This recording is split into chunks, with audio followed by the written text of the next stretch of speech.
What is going on, guys? Welcome to your 68th Java tutorial, and in this tutorial I'm going to tell you guys how to make something called JComboBoxes. Now what a JComboBox is, it's pretty much just a drop down list, but that's what Java named it, so you know they had to be different. So let's go ahead and enough of the small talk, let's get started making it.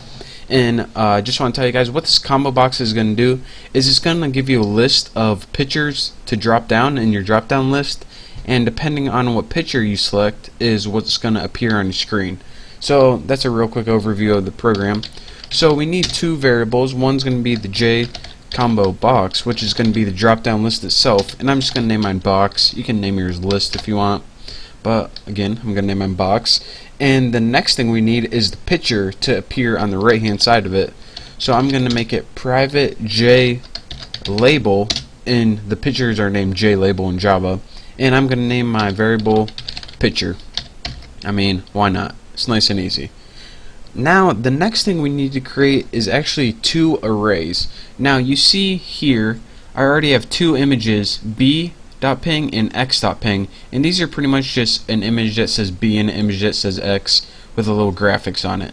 So we need to create two arrays. The first array is going to store the file name, and the second array is going to store the picture itself. So let's go ahead and put private static, we don't want it to change, string, and remember this is going to store the path, and the path is just a string, and I'm going to name it file name, and we'll set it equal to b.ping,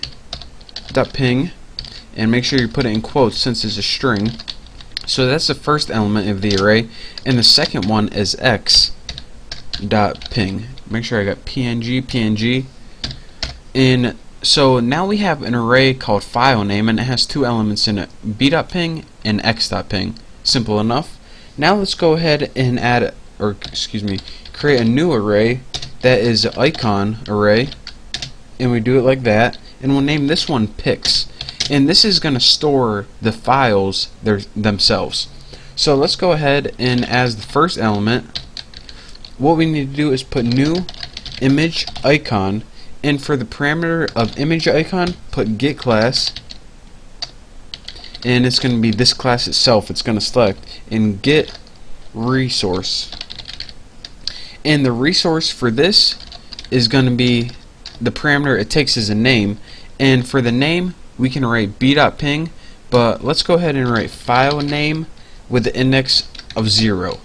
So our first element in this array is the file name index of 0. So let's see, 1, 2, make sure I got my parentheses. There are a lot of parentheses here. Yep, that's right.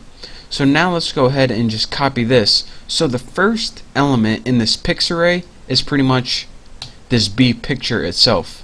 This is just a file name. This is the actual image. So let's go ahead and add the second array by pasting that, and the second element is file name 1. Remember, arrays start at 0 and then the next one is 1. So now we can go ahead and go to our next line.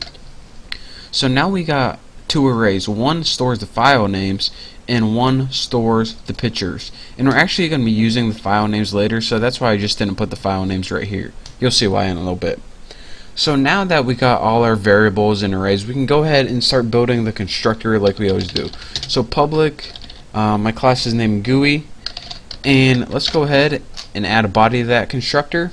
And the first thing we're going to want to add, as always, is the title. And I'm just going to write the title, not fancy, and set layout to, there we go.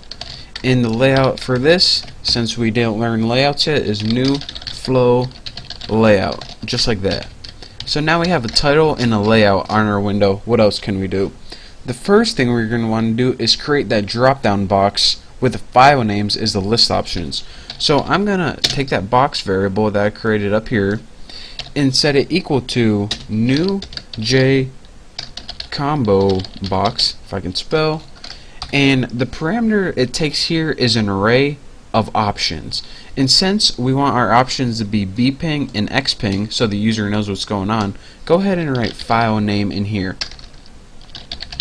And what this will do is automatically put all of these options in a list for us. How cool is that? So now let's go ahead and get my cursor set up and go to the next line. And what can we do after this? Well, we have this box, this drop down box just chilling here right now. What we want to do is add some functionality to it, and we do this by adding an item listener. So actually I'm going to do this in the next tutorial, since it's going to take well, I know I'm going to run out of time in this tutorial, but an overview right now. We created a box, we created a variable for the picture that we want to appear on the right side of the drop down box, we created an array of file names, an array of images, of my two images, we added a title, set the layout for our window, and we added a box to the window. Then in the next tutorial we're actually going to be adding some events to this box, so when you click one of the options something actually happens. But for now, that's it for this tutorial. Thank you guys for watching. Don't forget to subscribe, and I'll see you next tutorial.